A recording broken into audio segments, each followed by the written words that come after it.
Hello everyone, welcome back to my channel.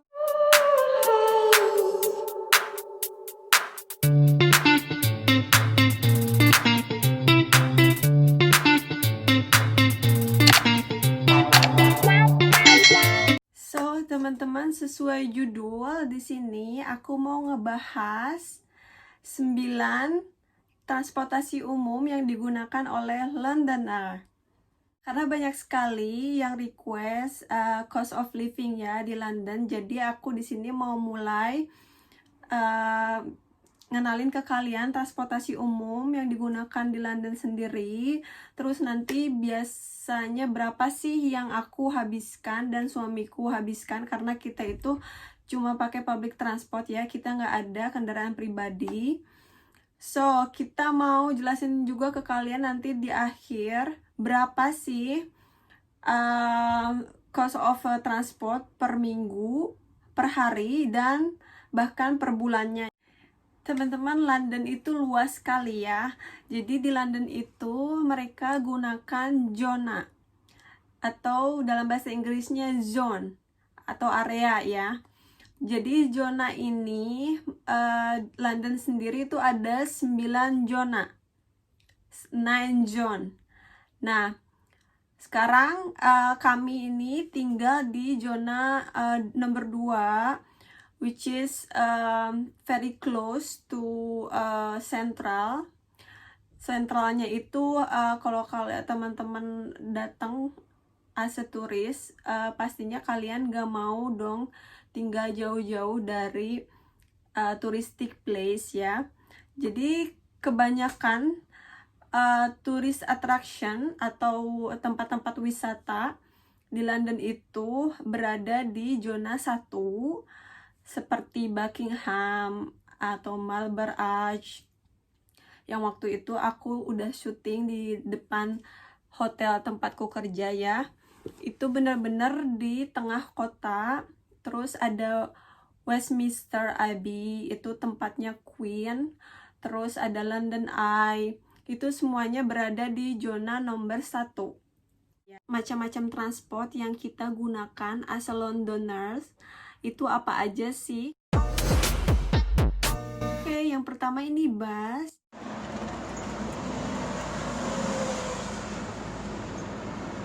Teman-teman sebelumnya mungkin pernah lihat aku pernah naik bus. Ada yang double decker dan ada juga yang single deck ya. Jadi yang single deck ini biasanya kecil, itu lebih banyak ke tempat-tempat kayak residen ya, perumahan-perumahan, karena mungkin jalannya lebih kecil. Jadi busnya itu hanya single deck. Contohnya itu mungkin di sekitaran rumah aku ya. Itu ada di depannya itu single deck karena jalanannya itu sempit banget, dan yang di belakang itu dia busnya itu tingkat ya, yang double deck.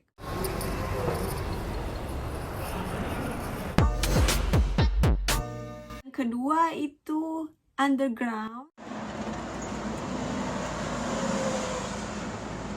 Jadi underground itu macam-macam juga lainnya. Kalian bisa lihat di sini map of London ya. Biasanya aku pakai itu Jubilee Line. Tapi di sini banyak sekali. Kalian tuh harus benar-benar tahu kalau mau ke sini naiknya apa. Jadi kalian tinggal open aja map of London. Nah, di sini ada Bakerloo Line, Waterloo, Piccadilly Line, Central Line, dan banyak lagi. Aku juga nggak hafal karena aku selama ini hanya seringnya itu pakai Jubilee Line.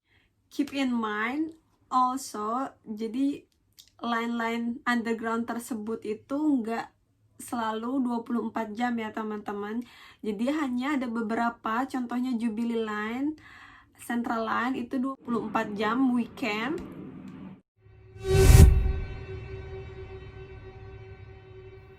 Tapi kebanyakannya lain itu nggak beroperasi 24 jam di weekend. Dan sedangkan untuk weekday sendiri, mereka itu biasanya hanya sampai midnight aja. Jadi kalian harus selalu cek jam berapa sih mereka tutup, karena kejar-kejaran sama tren. Aku pernah jadi udah masuk ke dalam station, lari karena aku pikir 3 menit lagi aku bakalan sampai dan catch undergroundnya. Ternyata aku udah ketinggalan underground dan itu tuh nyesek banget rasanya. Yang ketiga itu DLR.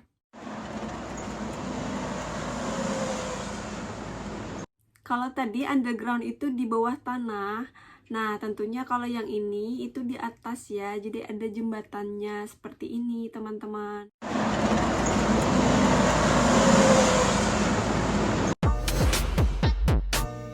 Yang keempat, river bus.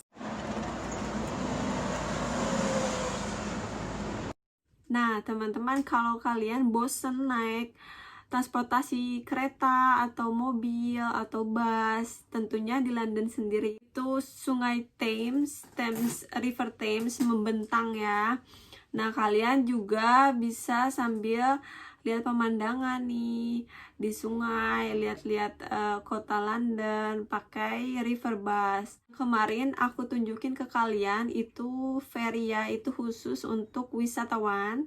Nah river bus sendiri ini jadi dia moda transportasi di sungai. Kelima, ada local trains. Local train sendiri ini kalian bisa gunakan kalau kalian agak ke kota-kota jauh, misalkan dari kalian Waterloo Station, terus kalian mau pergi ke zona 5, itu dia lebih cepat pakai kereta lokal ya, local trains. Atau biasanya kalau kalian pergi ke airport, which is agak keluar gitu ya, jadi itu lebih efisien dan convenience pakai local train. Yang keenam itu London Tram. Jadi trams ini biasanya setauku itu adanya di kota-kota ya. Jadi kalau kalian pernah lihat itu kereta yang relnya itu di tengah jalan, nah itu kita panggil trams ya. Nah si trams ini aku nggak pernah lihat di zona 2, mungkin ada di zona 3 atau 5. Setauku kayak Wembley itu ada, cuman kalau di sini aku nggak pernah lihat di zona 2. 7 itu London Cycle Scheme. Teman-teman juga bisa naik sepeda yang disediakan ya untuk publik. Di sini ada beberapa stationnya. Kalian harus tahu, aku belum pernah sih pakai yang Santander Cycle. Aku itu pakai yang hijau ini nih teman-teman. Jadi kalau menurutku yang Lime itu dia private company ya. Jadi kalian itu mudah banget kalau pakai yang Lime. Jadi kalian tinggal download aplikasinya, terus kalian masukin debit card atau credit card kalian di situ. Nanti kalian tinggal scan si sepedanya. Jadi ada barcode-nya di handles ya, di dekat di tengah-tengah apa itu namanya stang dan handles ya. Kalian tinggal scan aja, itu langsung unlock sendiri dan kalian bisa parkir di mana aja. Nah, kalau kalian pakai yang Santander Cycle yang dari government kayaknya, ini hanya ada station-station tertentu. Jadi kalian nggak bisa sembarangan parkir. Ke-8 itu taksi.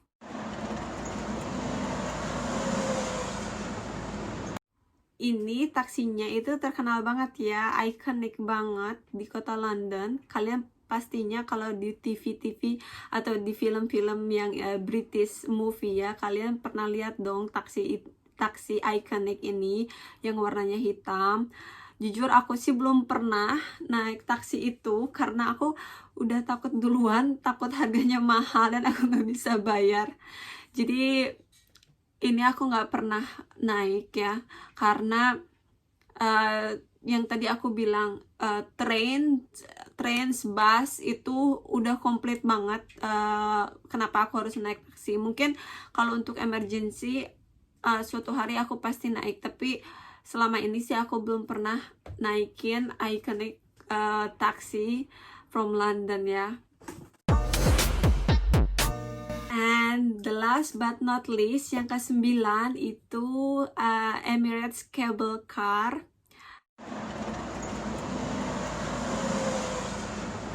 Jadi kereta gantung seperti itu ya teman-teman. Aku pernah naik waktu cable car di Ancol di Jakarta. Jujur di sini aku belum pernah naik, meskipun dekat banget dari rumah aku, di daerah East kan. Kita ini di daerah East, dan Emirates itu di dekat ini ya. Jadi stasiunnya itu turun di O2 pakai Jubilee. Jujur aku bakalan coba nanti suatu saat aku bakalan bikin konten mengenai itu. So that's it. Jadi teman-teman, aku udah ngebahas semua transportasi, jenis-jenis transportasi yang digunakan oleh orang London ya, Londoners. Yang aku bakalan kasih tahu berapa sih ongkos atau cost of transport saya dan suami per minggu atau per hari. Oke, so teman-teman, di sini kalau untuk per hari aku mau cuman bilang dari zona 2 ya ke zona 1, karena aku nggak hafal kalau zona-zona lain. Jadi teman-teman, ini juga most important karena pasti kalian as a turis, kalian nggak akan dong stay jauh-jauh dari tempat wisata. Nah, kalau kalian stay di zona 2, itu per hari cost of transportnya itu £7.20 atau sekitar nah, kalau per minggu itu sedikit lebih murah ya. Nah, per minggu sendiri itu 36.10 atau sekitar, kalau kalian mungkin kayak aku, dulu aku jadi sebelum corona atau sebelum lockdown, karena aku itu full time worker, jadi aku lebih memilih untuk bayar bulanan karena lebih murah lagi. Itu harganya £138.70 atau sekitar. So teman-teman, thank you for watching this video. I hope you like it. Sekarang udah mulai agak gelap karena aku bikin emang agak sorean hari ini. Jadi teman-teman, kalau kalian ada request yang lainnya setelah video ini, kita akan bikin konten cost of living akomodasi ya teman-teman. Nanti kita bakalan share berapa yang kita habiskan untuk akomodasi di London itu sendiri. Karena kita di sini masih properti renting ya, kita bukan orang London, jadi kita nggak ada properti. Nah teman-teman, makasih banget juga aku mau ngucapin ke kalian yang udah selalu nonton video aku, yang udah subscribe, yang belum, kalian bisa bantu aku subscribe biar channel aku makin berkembang ya. Aku juga bakalan support kalian juga, just please leave comment, terus kalian juga bisa kasih ide untuk konten selanjutnya, apa yang pengen kalian tahu tentang London khususnya. So guys, I will see you on my next video. Bye bye.